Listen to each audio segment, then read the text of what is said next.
welcome to another edition of On 1300. I'm Xochitl Mora, and joining us here today is Mr. Jeff Johnston, who is the Assistant City Manager for the City of McAllen.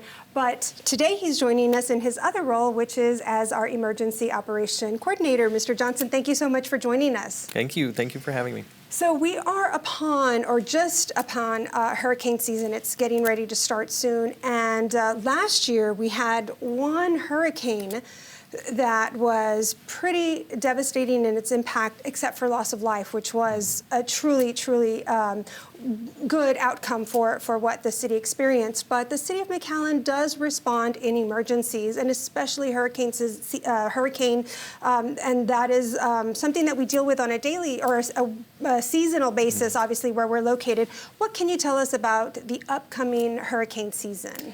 Well, so, you know, as you mentioned, hurricane season comes every year, so it can't surprise us. We know it's coming. We have people all over the country that talk about emergency preparedness and making sure that you're ready for any kind of disaster. We always say, you know, it's kind of nice, even though we deal with hurricanes, being in a tropical area here close to the coast, it's nice because earthquakes come without prediction. Tornadoes are a little bit tougher. They may come on short notice. Hurricanes, generally speaking, we have a little bit of advance notice, and we also have the hurricane season every year that comes through. So June 1st, of course, is when we start up. It's coming up soon, and then it'll go all the way through the end of November. It happens the same every year. We know that the water is going to be warm. We know that the weather forecast and the weather patterns are going to be such that we just really have to keep an eye on what's happening. So each year the city goes through for all types of hazards and goes through preparedness processes. But really when it comes to hurricanes, there's other things that we have to do. Some of our biggest threats here in the Rio Grande Valley are from rain and from flooding. And obviously the same is true with hurricanes, as we've seen in the recent storms that have approached the area. And in fact, historic storms that have come here to South Texas, going as far back as Beulah, it's the rain, it's the flooding that has been a major issue here. We're a very flat area. There's not a lot of mountains, as people may notice here in the valley. So it takes a lot of effort to move water throughout this area. And so on the city side, we have crews that work on the drainage ditches throughout the city. We've got a little over 30 miles of drainage ditches just here inside the city of McAllen. The crews go through those every year. Each year we dredge all of those ditches. We go through, we'll mow the ditches. We have accomplished all of that this year. We've gone through the entire grid system. In addition to that, we go through and we'll flush the inlets throughout the city. That'll be done by June 1st again this year. And just make sure that the drainage system itself is ready to go as much as possible. Aside from that, we've got a lot of equipment in the city, generators, we've got pumps, 18 pumps, I think, throughout the city. Some are fixed, some are mobile. We've got generators, we've got heavy equipment, different things that we might need to use during any kind of a hurricane event. And so we make sure all of that equipment is ready, that it's been well maintained, that if we need to do preventive maintenance, it's all done before June 1st, so that we've got the best chance of having everything working perfectly should a storm arise. And then just making sure that the crews know what the plan is, how we're going to react as a city, and making sure that we're as prepared as we possibly can be every year. So that is pretty interesting information in terms of how the municipality, the city of McAllen, prepares for hurricanes and floods in this area. But what can residents in this area do to prepare for hurricane season? As you mentioned, people will see the hurricane coming, we'll know when it's coming, we know when a big storm is coming. So what can they do today to be prepared in the event that we do face one or multiple hurricanes or rain events a season? Yeah, and it's important. It's interesting that you mentioned how many we may get. There are years in South Texas history where we're hit by as many as 3 tropical systems in the same season. So it's not impossible to have more than one hurricane. And it only takes one to make a real big difference. So definitely we ask residents to be prepared. The most important thing is they need to have a plan. They need to have a plan. It's not something that you should wait until you see that there's a hurricane forming in the Gulf and it's only a day and a half away. It is a little bit late at that point to be making a plan. So you need to think ahead of time. If you live in the Rio Grande Valley, if you live in McAllen, you need to have a plan ahead of time. What am I going to do? If I had to evacuate, where would I go? I always tell my friends, make sure that that brother, that cousin, that sister that lives in San Antonio or Austin, you should be getting them really nice presents every year for Christmas and their birthday, because you might need to stay with them if you have to evacuate. So everyone should know, if I were to have to evacuate because of a major flood event or a hurricane, where would I go? Have those things thought out ahead of time. That's the best thing to do. Think about your children, think about your family. If you have pets, you need to think about your pets, but you need to have that plan in place. And then going with that plan is, what about a little disaster kit? Say I'm going to be here in town. Maybe this is an event that doesn't require me to evacuate, but it might be hard to get to the grocery store for a little while. We always encourage people, make sure that you've got at least a 3-day supply of food and water for your family in the event that there's some kind of an emergency. That should be canned foods. It should be non-perishable food. If you lose power, you still want to be able to eat and take care of your family. And we encourage people to swap that out. Keep a little kit, set it in a container down in the corner of the pantry, and then next year eat that food, put new food in it, make sure that you're keeping it fresh and ready in case you need it for an event. Medications, if people are going to evacuate, we also encourage them, make sure that you have all your important documents in place. Make sure that if you've got medication that you're going to need in the event of a long-term situation where you might not be able to get to the drugstore, it'd be a good idea to have a little bit of an extra supply of whatever important medications you have, both for you and your family and your pets. And then we encourage parents with children. You got to think about the specific needs of children. If you need formula, if you need diapers, you definitely need toys. You need to make sure that you've got little things for them that you could take with you in a hurry, or that you could use for your family if you just are going to be stuck for a few days before you can get some kind of assistance. So. And aside from all of those, which are great ideas to just kind of survive that evacuating or staying in place because people may lose power or there may be flooding. So what other equipment or supplies should they also have along with the food and toys and diapers and medication? So people need to think about their homes. Fortunately for us here in McAllen, we're a little bit further from the coast, so typically we're not boarding up windows as people in coastal counties do, but making sure that your home is in good shape. We encourage people, for instance, take a look at your backyard. If you've got a lot of things that could blow during a large wind event, you need to make sure that you take care of those. Trampolines are a perfect example of something that really likes to bounce around in the backyard, but it's the trampoline bouncing and not people on it, and you don't want that bumping up against your house or your vehicles. So we encourage people, keep your property clean. If you've got dead branches in your trees that you've been meaning to trim out of there, it's a good time to get that done before hurricane season, because it may be less work for you during a storm event. But keep an eye on those types of maintenance things for your home. In addition to that, we've got a lot of people who have small generators in their homes, and they're able to take care of providing electricity right there on site. Obviously, we encourage people to be sure that they're properly storing gasoline. And if you have generators, it's very important for people to always remember, you cannot run your generator inside the house. You cannot run it in the garage. It needs to be away from the house. Carbon monoxide kills people every year, and a lot of that times that'll come from a generator. So people need to be incredibly careful with what they're doing. Running extension cords in a wet backyard is always a very, very bad idea. Should never do that. So people need to be thinking ahead of time. Do I have the equipment I need? Does my generator work? If I have one, have I changed the oil in it? Have I done those little things that I need to? And then during hurricane season, again, always a good idea to make sure that you've got not a full tank of gas all the time, but don't let it get past half a tank. I always encourage people, 2/3 of a tank is probably about as low as you should get, so that if there is an important need to evacuate, you're not waiting in line at a gas station. You can get your prepared equipment, gather your children, get the medication that you already have plenty of, get in the car and start heading out of town if you need to do that, and not be stuck waiting for long lines of people. If you've got your pets, you're going to want to make sure you take them, take pet food, or have arrangements for what you're going to do with your pets as well. The other issue is mentioning losing power is how to get or access information about safety tips or evacuations or what's coming next. So having access to information that they may not be able to get from their phones because they may not be able to have them charged.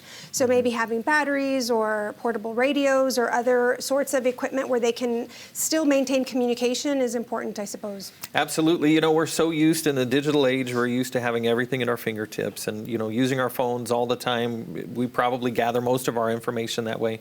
One of the things we remind people, most of us have car chargers, so make sure that you've got your car full of gas again, because you can always charge your devices in your vehicles. And we see a lot of times that's what's happening in large-scale hurricanes throughout the country, is that people rely on that as a source of power temporarily.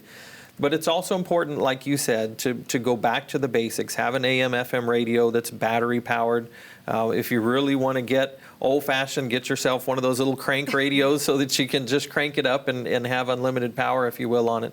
But people need to be able to get information quickly. Of course, Channel 1300 here and looking at what the city is doing, getting on the city website, checking 311 or looking at the 311 app on your smartphone, all great ways to get information.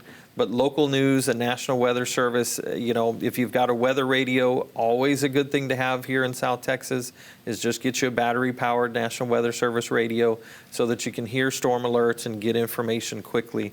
But all those news sources are places that you're going to want to visit as often as you can to find out the latest information of what's taking place. And this is a good time to remind our residents to sign up for the City of McAllen's Code Red, because that is a reverse 911 system or 311, I don't know how we want to refer to that, where we push out information ahead of time to our community, and they can receive it now in this digital age, as we've been talking about, either to their landline or to their cell phone or to even to their email.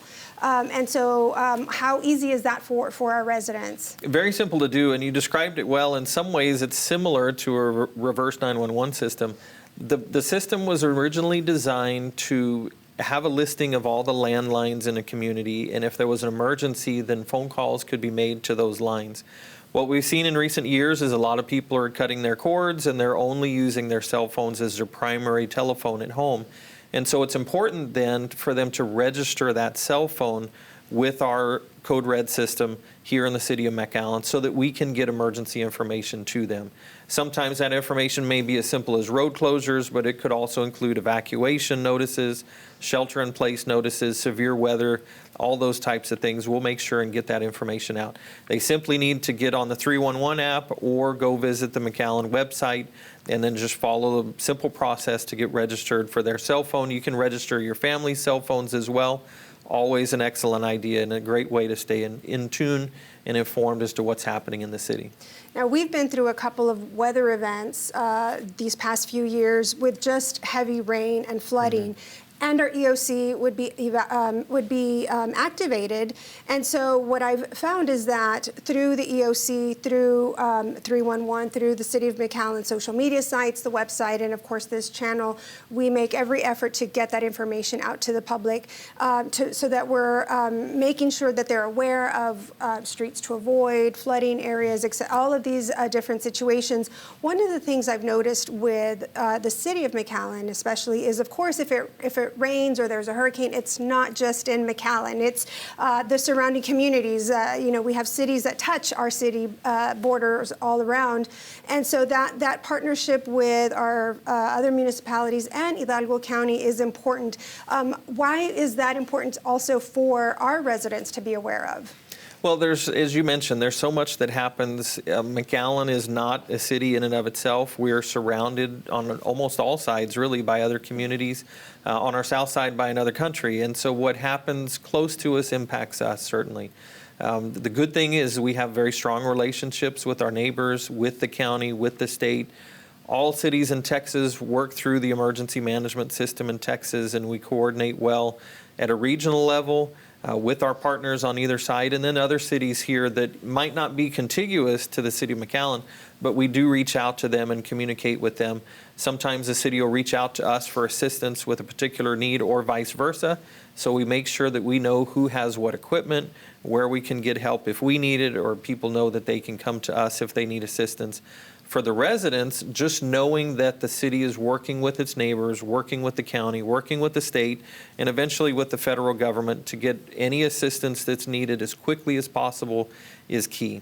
But we do ask, again, our residents, our business owners, to make sure that they're watching local news. We try to get the information out, as you said, in every possible format. We hope that people will see it in the paper, see it on television, hear it on the radio, see it on all the different social media platforms that are out there. And we want to make sure that we try to hit as many of those as possible. But we also encourage residents, if you don't see it on your favorite social media, just wait for a little while. It'll be there. And if not, check around. But we try as hard as we can to make sure that it's every possible platform available. We'll get the information out to our residents. You know, one question we always get as soon as we start to see storm clouds in the sky is, when are we giving out sandbags? That is the big question that our residents want. And is there a policy or a process, or what should residents do with any sandbags they may have had, or what should they do in preparation for that? Well, residents definitely, number one, if they need sandbags, if they have sandbags, let's start with that. If they've got sandbags from a previous event, they need to check and see if they're still in good shape. Generally speaking, sandbags that are full of sand will last a year, maybe 18 months before they start to deteriorate. Here recently at my house, I had a couple of sandbags from a previous event. I got ready to move them. One of them tore.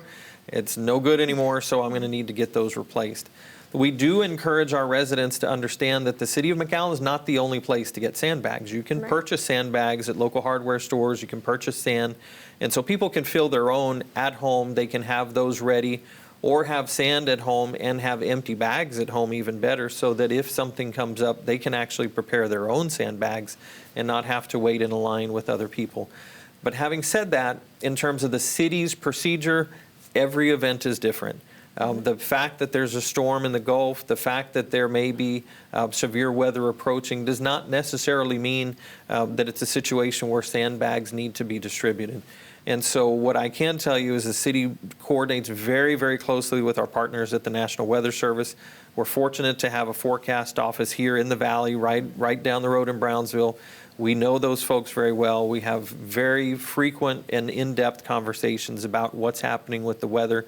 We also coordinate with cities around us, with Hidalgo County, to do our very best to send a uniform message and to get sandbags out at about the same time for most of the communities. But we do make sure that we put science behind that. A lot of times it's easy to say, well, let's give out sandbags. It's a lot of work, a lot of expense, and sometimes it's not necessary. So we really try to look at the science, look at the forecast, and then make a wise and intelligent decision in terms of what we're going to do after coordinating with all these different entities. Well, this is just great information for our residents and our viewers on MCN 1300 to be prepared for hurricane season. It's a long season. I believe this year that there's forecast several hurricanes, but then again, it seems that way every year. And, you know, fortunately, we only had one last year. It was a big one. And so that is why we want to make sure that our residents are prepared with all of this information, how they can be ready in the event that we do face a hurricane or a heavy rain event. But the city of McAllen is ready, and I think that's what is key, is we want to reassure our residents that we are ready. You're leading the charge, and you're great at seeing what needs to get done, and we prepare for that to inform our residents. And just to continue to watch this channel, follow the City of McAllen, of course, for information, and get signed up for Code Red. Is there any other information, Mr. Johnson, that you feel we need to let our residents know about the upcoming hurricane season? We just want to let people know that preparation is something that is continuous. The city itself will never be at a point where we say we're prepared for anything, because there's always something else that can be done. There's always something that can be done better or more efficiently, or we could have another piece of equipment. And the same is true for us as residents and business owners. Don't stop preparing. Constantly be thinking about, what else could I do? What's one more thing that I could do? Between a global pandemic, a hurricane, an incredible freeze, and different issues that have taken place throughout South Texas and McAllen here over the last 2 years, people have gotten a feel for a wide variety of potential disasters that face them. And so just looking back on what went well at home, or what went well or didn't go so well at my business, can then help each of us to better prepare, make sure that we've got more plans. If there was something that you always wanted to do but you weren't quite there yet, this might be the year to do that. Take some time. And then we encourage people, if you don't have an elaborate plan, if you have not gone through and put a long written plan with annexes and appendixes and all those types of things, just start small. Just decide, where would we evacuate? What could we do? You can always come to the emergency management website that's part of the City of McAllen's website. We've got links to FEMA, to several different organizations that will help you if you're a business or if you're a homeowner to start the process of making a plan. But at the end of the day, it's all about getting prepared, making sure that you're working on a plan constantly and being as prepared as possible. You don't want to have to make it all up at the last minute. Right, okay. Well, that's great information, great advice. We certainly want to make sure that all of our residents are prepared for this hurricane season. Mr. Johnston, thank you so much for stopping by. So there you have it. Please be prepared. We have our 2021 hurricane season just upon us, and it lasts for several months, so we want to make sure everyone is prepared. The City of McAllen is prepared, and we will continue to be informing residents as events happen. Hopefully they don't, but if they do, you know, we'll be ready, and we want you to be ready as well. So continue watching MCN 1300, follow the City of McAllen on social media and all our websites. And thank you for stopping by, Mr. Johnston, and for on 1300 and for the City of McAllen. I'm Xochitl Mora.